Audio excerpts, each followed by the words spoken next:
சில்லத்தாய்க்கோ எல்லாரும் மாசி திருவிழாக்கு திருச்செந்தூருக்கு நடந்து போறாங்களாம். நம்மளும் போவோமா? அப்படியே ஜாலியாக நடந்து போயிட்டு வரலாம்க்கோ. ஏடி ஒத்தரோசா, ஜாலியாக தாண்டி இருக்கோம் நடந்து போனா. நீங்களும் இளம் பிள்ளைகளும் நடந்துருவீங்க, நான் எப்படி நடப்பேன்? எனக்கு கஷ்டமாலாம் இருக்கும். நானும் உங்களை மாதிரி இளம் வயசாக இருக்கும்போது நடந்துலாம் போயிருக்கேன்டி. இப்போ எங்கே இந்த கால் உழைச்சி வந்ததுலேருந்து நம்மளுக்கு நடக்கவும் முடியல, ஒரு இடம் போகவும் முடியல பார்த்துக்க. எக்கோ நம்ம ஊர்லேருந்து எல்லாரும் நடந்து போகிறாவோக்கோ, பின்னாடி ஒரு லாரி வந்துட்டே இருக்கும் பார்த்துக்கோங்க. நம்மளுக்கு நடக்க முடியல, இல்லை கால் கீழ் வலிக்குன்னா அதில் ஏறி உட்காந்துக்கலாம் பார்த்துக்கோங்க. அதுக்கப்புறம் நம்ம கொஞ்சம் நேரம் கழிச்சு கூட இறங்கி நடந்துக்கலாம்க்கோ. நல்லா இருக்கும், வாங்கக்கோ. என்னடி இப்படி சொல்கிறா? முருகருக்குன்னு நடந்தால் ஃபுல்லாக நடக்கணும்டி, நடுவில் இப்படி லாரியிலலாம் ஏறி உட்காரக்கூடாது. அப்படிலாம் இல்லை முடியுமா, நம்மளுக்கு முடியலன்னா வண்டியில் ஏறிக்கிட வேண்டியது தான். நம்ம முடிஞ்ச வரை நடப்போம், முருகர்லாம் ஒன்றும் கோச்சிக்க மாட்டார். சில்லத்தாய்க்கோ நான் ஒரு நாள் கூட இப்படி நடந்து போனதே இல்லைக்கோ, வாங்கக்கோ நம்ம ஜாலியாக போயிட்டு வரலாம். சரிடி, எல்லாரும் ஆசைப்படுறியே, சரி நடந்து போவோம். சில்லத்தாய்க்கோ சின்ன பொண்ணு வேற வருவாளா? ஆமாடி, அவளும் வருவா, அவளையும் கூட்டு போவோம். அவள் இருந்தானா நம்மளுக்கு கொஞ்சம் நேரம் பெரும் பார்த்துக்க, நம்மளுக்கு நடக்கும்போது கால் வலியெல்லாம் தெரியாது, நம்ம அது பாட்டுக்கு நடந்து போயிடலாம். ஆமாம், என்னதான் பண்ணாலும் இவளுங்க அந்த நெட்டச்சியை விட்டு வரமாட்டாளுங்களே. அவள் வந்து என்ன அக்க போறலாம் பண்ண போகிறாளோ பார்ப்போம். ஒத்தரோசா, நீ சின்ன பொண்ணுகிட்ட சொல்லிடுடி. சரிக்கோ சரிக்கோ, நான் சொல்லிடுறேன். செல்லதாய்க்கோ எல்லாரும் இங்கே தான் இருக்கீங்களா? ஆமாடி, ஏன் இப்படி பரபரன்னு ஓடி வரா? அப்படி என்ன விஷயம்? அதுவாக்கோ, ரேஷன் கடையில் 1 கிலோ தக்காளி எல்லாருக்கும் ஃப்ரீயாக கொடுக்காமலாம். என்னடி சொல்ற? இது என்ன புதுசா இருக்கு? ரேஷன் கடையில் அரிசி கொடுப்பானுங்க, என்ன கொடுப்பானுங்க பார்த்துருக்கேன். சீனி பருப்பு அந்த மாதிரி கொடுத்தா பரவாயில்ல, நீ என்ன புதுசா தக்காளி கொடுக்காங்கன்னு சொல்றா? எக்கோ அவ ஏதாச்சும் கனவு கிணவு கண்டிருப்பாக்கோ. செல்லத்தாய்க்கோ இவளெல்லாம் நம்பி போக முடியாதுக்கோ, இவ சும்மா ஏதாவது சொல்லிட்டு தெரியவான்னு நினைக்கிறேன். ஏன் முடியுமா, மூடிடுச்சு வாயே, நான் எல்லாம் பார்த்து விசாரிச்சுட்டு தாண்டி வந்திருக்கேன். சரி, எத்தனை மணிக்கு போடுறாங்களா? எக்கோ 4 மணிக்கு போடுறாங்களாம். நம்ம ஒரு 3 மணிக்கே போய் லைனில் நின்னோன்னா உடனே போய் வாங்கிட்டு வந்துடலாம் பார்த்துக்கோங்க. வேறு லேட்டாக போனால் முடிஞ்சிடக்கூடாதுல்ல, நம்ம சீக்கிரம் போய் வாங்கிட்டு வந்துடுவோம். ஏ சின்ன பொண்ணு, உண்மையாவாடி சொல்ற? நம்பவே முடியலையே. ஆமாடி, அது ஏதோ புது ஸ்கீமா, அதனால எல்லாருக்கும் ஃப்ரீயாக தக்காளி கொடுக்காங்களாம். நம்மளுக்கு கிடைச்ச வர லாபம் தானே, போய் வாங்கிட்டு வந்துடுவோம். சரி சின்ன பொண்ணு, நான் அப்போ என் மாமியார்ட்ட போய் சொல்கிறேன்டி. அவளுக்கு தனி கார்டு இருக்கு பற்றியா, அவளும் வாங்கிப்பாவல்ல. சரி குந்தாணி, நீ போய் அப்போ சொல்லு. முக்காடு மறந்துடாத சரியா? 3 மணிக்கெலாம் போயிடணும். வேற அங்கே சிவி சிங்காரிச்சிட்டு இருக்காது, ரேஷன் கடை தாங்க யாரும் இருக்க மாட்டாங்க. சின்ன பொண்ணு, என்ன நோண்டாம உனக்கு இருக்கே முடியாதுல்ல?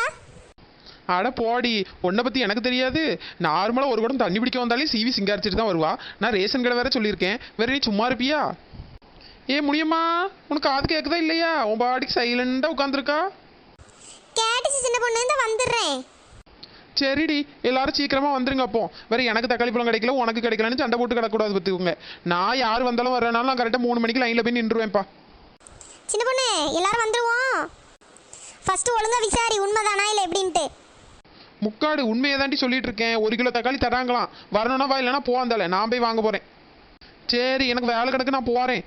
சீக்கிரமாக பை கீழே எடுத்து வச்சுட்டு லைனில் போய் நிற்கணும்.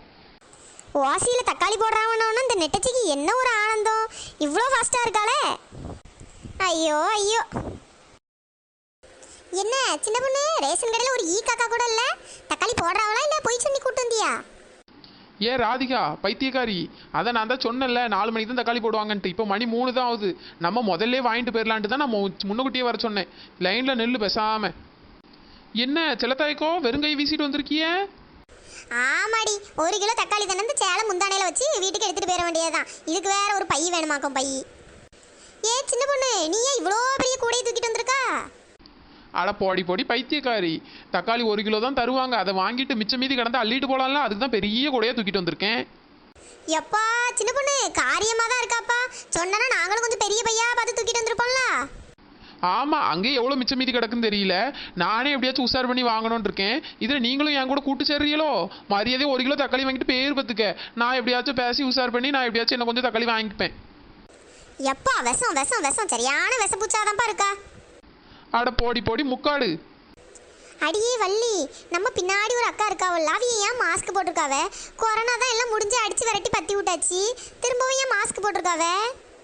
அடியே முடியுமா, அது எல்லாம் ஒரு ஸ்டைலுக்கு தாண்டி, வேற என்ன? ஓஹோ, ராதிகா பின்னாடி ஒரு அக்கா இருக்காவ பாரு, அவியலும் மாஸ்க் தான் போட்டிருக்காவ பத்துக்க. அப்போ எல்லாம் ஸ்டைலுக்கு தான் போட்டிருக்காவளோ? தெரிஞ்ச நம்மளும் கலர் கலராக வாங்கி போட்டு சுத்தலாமடி. ஆமாம், ஓ மூஞ்சி சும்மாவே பார்க்க முடியல, கன்றாவியாக இருக்குது. இதில் மாஸ்க் போட்டால் எந்த ஆக்கத்தில் இருக்கும்னு தெரியலையே, அந்த கொடுமை வேற நாங்களாம் பார்க்கணுமோ? ஏன் முக்காடு ஓவரா பேசுறடி. ஏ சின்ன பொண்ணு, முனியம்மாக்கு மாஸ்க் போடணுமாண்டி. ஆமா, அவ மூஞ்சி பார்க்கையே குரங்கு மாஸ்க் போட்ட மாதிரி தான் இருக்கு. இதுல இன்னொரு மாஸ்க் எங்க தூக்கி போட? இந்தா வந்துட்டாப்பா. ஏன் வள்ளி, நான் உன்கிட்ட தானடி பேசிட்டு இருந்தேன். நீ சைலண்டா ஏன் அவகிட்ட ஏன் கோத்து விடுறா? எல்லாம் ஒரு விளையாட்டுக்கு தான் முடியும்மா, கோவப்படாத. பண்றதெல்லாம் பண்ணிட்டு கோவப்படாத. போ அந்தாளே. ஐயோ முனியம்மா டென்ஷன் ஆயிட்டா. செல்லத்தாய்க்கோ, நீங்க பை கொண்டு வரலல்ல, உங்க சேலையில வைக்க முடியல, என் பையில வேணா போட்டுக்கிடுங்க சரியாக்கா? நம்ம வீட்டுக்கு போய் பிரிச்சு எடுத்துக்கிடுவோம். சரிடி ஒத்தரோசா. ஏ குந்தாணி, நீ எதுக்கு பிளான் போடுறேன்னு தெரிஞ்சு போச்சு. அப்படியே தக்காளி பழத்தை வாங்கி உன் பைக்கில் போட்டுக்கிட்டேன்னா அப்படியே செல்லத்தாக்காக்கு கொஞ்சம் கம்மியாக கொடுத்துட்டு நீ ஏமாத்திட்டு வாங்கிட்டு போயிடலாம் தானே பார்க்குற. குந்தாணி சரியான ஆள்டி நீ. ஏடி, நான் என்ன பண்ணாலும் குத்தம் கண்டுபிடிக்க வந்துருவா போலையா நீ? வேலையை பாருடி. நடிக்காத குந்தாணி. சின்ன பொண்ணு தக்காளி போடுவாங்களா இல்லையா? கண்ணு கட்டின தூரம் வர தக்காளியே காணோம். தக்காளி போடுறான்னு சொல்லிட்டு இங்கே வேற கூட்டு நிற்க வச்சுட்டா. ஏண்டி 1 கிலோ தக்காளி ஃப்ரீயாக தராவன்னு சொல்கிறேன். ஒரு மணி நேரம் நின்னா ஒன்றும் ஆயிர போகாது, நில்லு. அதுக்கு இல்லை சின்ன பொண்ணு, தக்காளி தர்றது நல்ல விஷயம்தான். கால் வலிக்கு பத்தியா, அதான் கேட்டேன். இவங்களுக்கு தக்காளி வாசியில் போடுறதும் இல்லாமல் சேரம் போடுவாவன்னு நினப்பு. சும்மா நெல்லு, இல்லைன்னா கீழே உட்காரு. தர நல்லா தானே கிடக்கு. போடி, நான் கீழே உட்காந்தா என் சுடிதார் பேண்ட்லாம் அழுக்காயிரும். அதுக்கு என்ன, அழுக்காவனா அழுக்காவட்டும். நீயா துவைக்க போகிற, உன் புருஷன் தானே துவைப்பான், வேற என்ன? எப்பா இவட்ட வாய் கொடுத்து நம்மளால ஜெயிக்க முடியாதுப்பா. சின்ன பொண்ணு சும்மா இருடி, ஏதாச்சும் ஒன்று யாரையா சொல்லிக்கிட்டே இருக்க. எப்பா எப்பா எப்பா எவ்வளோ கூட்டம். கொஞ்ச நேரத்துக்கு முன்னாடி ஒரு காக்காவை கூட காணோம். இப்போ என்னடானா இவ்வளோ கூட்டம். ஆமாம் முனியம்மா, வேற ஃப்ரீயாக தக்காளி போடுறாங்கன்னு சொன்னால் யார் வாங்காமல் வருவா? சும்மா ஊர்கதை பேசிட்டு நிற்காதீங்கடி. ரொம்ப கூட்டமாயிட்டு, கொஞ்சம் நுழைஞ்சு பிழைஞ்சு வாங்குங்க. சின்ன பொண்ணு நீ ஃபர்ஸ்ட் வாங்குனா அப்படியே உன் கையை பிடிச்சிட்டு உன் பின்னாடி அப்படியே வந்துடுறேன். செல்லத்தாய்க்கோ, நீங்கள் என் கையை பிடிச்சிக்கிடுங்க. சரி உத்தரவுசா. என்னோ இங்கே போடுங்கண்ணோ, ஒரே அந்த அக்காக்கையே போட்டுட்டு இருக்கியே. என்னம்மா நீங்க எல்லாரும் ஒரு லைன்ல நின்றுட்டு இருக்காங்கன்னா நீங்க அவ்வளோ வேற லைன்ல நின்றுட்டு இருக்கிய. நல்லா வந்து சேர்ந்துருக்கிய பாருங்க. என்னன்னா நீங்கள், நாங்கள் தானே முதல்ல வந்தோம். 3 மணிக்கே வந்து காத்து கிடக்கும். இவையெல்லாம் எங்களுக்கு பின்னாடி வந்தவிய தான். அவிகளுக்கு தக்காளியை போடுறியே, எங்களுக்கு போட மாட்டேங்கியே. ஏம்மா அதெல்லாம் கணக்கு கிடையாதுமா. ஒழுங்கா லைன்ல போய் நில்லுங்க, அவ்வளோதான். வாசியில் தக்காளி போடுறான்ட்டு ஓவராக தான்ப்பா பண்ணுறாங்க. என்னம்மா நீ லூசுத்தனமா பேசிட்டு இருக்கா? ஓசியில தக்காளி போடுறாங்களா? 1 கிலோ தக்காளி 50 ரூபா பார்த்துக்க. என்னன்னு சொல்றியா? 50 ரூபாயா? ரேஷன் கடையில் ஃப்ரீயாக தானே போடுவாவ, நீங்கள் என்ன காசு கேட்கிய? எம்மா என்னம்மா நினைச்சிட்டு இருக்கிய? லட்சக்கணக்கில் தக்காளி வாங்கி போட்டால் உங்களுக்கு ஓசியில தராவளா? என் கடையில் கொஞ்சம் வேலை நடந்துட்டு இருக்கு, அதனால கொஞ்சம் பெர்மிஷன் வாங்கி ரேஷன் கடையில் வச்சு தக்காளி வித்துட்டு இருக்கேன். ஓசியில தராவான்ட்டு அவ்வளோ பைய தூக்கிட்டு வந்திருக்கிய. என்னண்ணா இப்படி சொல்றிய? என்னம்மா நீ ரேஷன் கார்டு வேற தூக்கிட்டு வந்திருக்கிய? ரேஷன் கார்டை வச்சுட்டு ஒழுங்கா காசு எடுத்துட்டு வாங்க. நான் அப்பவே சொன்னேன் இந்த சின்ன பொண்ணை நம்பி வர வேண்டாம். நீ யாரு கேட்டா? விசாரிச்சுட்டு ஒழுங்கா வந்திருக்கலாம். என்ன சின்ன பொண்ணு நீ இப்படி இருக்க? சும்மா எங்களெல்லாம் கூட்டு வந்து இப்படி அசிங்கப்படுத்திட்டு இருக்க. செல்லத்தாய்க்கோ, எனக்கே புரியலக்கோ. இவர் என்னென்னமோ சொல்லிட்டு இருக்காரு.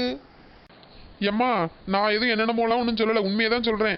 இது என் கடை தான், நான் தான் இந்த ஆள் போட்டு வித்துட்டு இருக்கேன். சும்மா அதை விட்டுட்டு ஓசியில் போடுறான்ட்டு அவ்வளோ பைய தூக்கிட்டு வந்திருக்கீங்க. என்னம்மா நீங்கள் 50 ரூபா தந்தீங்கன்னா தக்காளி பழம் தரேன், இல்லைன்னா அவ்வளோதான் பார்த்துக்கிடுங்க. 50 ரூபாய்க்கு 1 கிலோ தக்காளி வாங்கணுமா? அப்படியே தக்காளியே தேவையில்லப்பா, நாங்கள் தக்காளி போடாமே குழம்பு வச்சு குடிச்சுக்கிறோம். அப்படி சொல்லுடி ராதிகா. இந்த சின்ன பொண்ணை நம்பி வந்ததுக்கு நம்மளுக்கு தேவைதான். ஏ சின்ன பொண்ணு, என்னமேட்டு ஒழுங்கா விசாரிக்காம இப்படிலாம் கூப்பிட்டு வந்து அசிங்கப்படுத்தாதடி. இந்த பாரு, உன்னை நம்பி மஞ்சள் பையெல்லாம் தூக்கிட்டு வந்தேன். அடியே எனக்கே தெரியாதுடி, இவர் என்னடானா இப்படி ஒரு குண்டை தூக்கி போடுறாரு. சரி அம்மா, இங்கே வளவள நின்றுட்டு வியாபாரத்தை கெடுத்துட்டு இருக்காது, போங்க. என்னோ தெரியாதனமாக வந்துட்டோம்னா ஓசியில் போடுறாவன்னு நினச்சி ஆளுக்கு ஒவ்வொரு தக்காளி பழம் ஃப்ரீயாக தந்தீங்கன்னா கொஞ்சம் மனசு சந்தோஷமாக இருக்கும் பார்த்துக்கோங்க. எம்மா லூசாமா நீ? ஆளுக்கு ஒரு தக்காளி பழம் தந்தா அதுவே 1 கிலோ சேர்ந்துரும். நீ சும்மா 1 கிலோ தக்காளியை ஆட்டை போட்டு போலான்னு வந்திருக்கீங்களோ? மரியாதை பேருங்க, இல்லைன்னா அவ்வளோதான் பார்த்துக்கிடுங்க. என்னோ கோவப்படாது. என்னோ சரி, இவ்வளோளுக்கு தர வேண்டாம், எனக்கு ஒரு 2 தக்காளி பழம் தாங்கணும் வந்ததுக்கு. என்னம்மா நீ என்கிட்ட திட்டு வாங்கிட்டு போயிடாத பத்துக்க, ஒழுங்கா வீடு போய் சேருங்க. ஒத்தரோசா வாடி, நம்ம போகலாம். இதுக்கு மேலேயே நின்றுங்க அசிங்கப்பட முடியாது. ஆமாக்கோ, இவ்வளோ நம்பி வந்ததுக்கு தேவைதான். அழகா மாசி திருவிழாக்காச்சும் நடந்து போக பிளான் போட்டிருக்கலாம். அதை விட்டுட்டு தேவையில்லாமல் இங்கே 1.5 மணி நேரம் நிற்க வச்சுட்டாப்பா கால் கெடுக்க. ஆமாடி, நின்று காலே தேஞ்சு போச்சுடி. கால் வலி இருக்க முடியல. ஓசியில் போடுறாங்கன்னு கோரஸாக கிளம்பி வந்திருக்காளுங்க பாரு.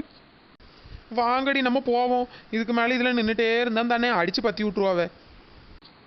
போங்க போங்க, போகிறதுக்கு முன்னாடி நம்ம சப்ஸ்கிரைபர் நேம் எல்லாம் ஒரு டைம் சொல்லிட்டு போயிருங்க. Hi Shalini, hi Shaju, hi Muthukala, hi Bharathi, hi Pooja, hi Raheena. எல்லாரும் தொடர்ந்து நம்ம வீடியோ பாருங்கள், சப்போர்ட் பண்ணுங்கள், சப்ஸ்கிரைப் பண்ணிடுங்க. இன்னொரு வீடியோவில் பார்க்கலாம். டாடா, பாய் பாய். தேங்க்ஸ் ஃபார் வாட்சிங்.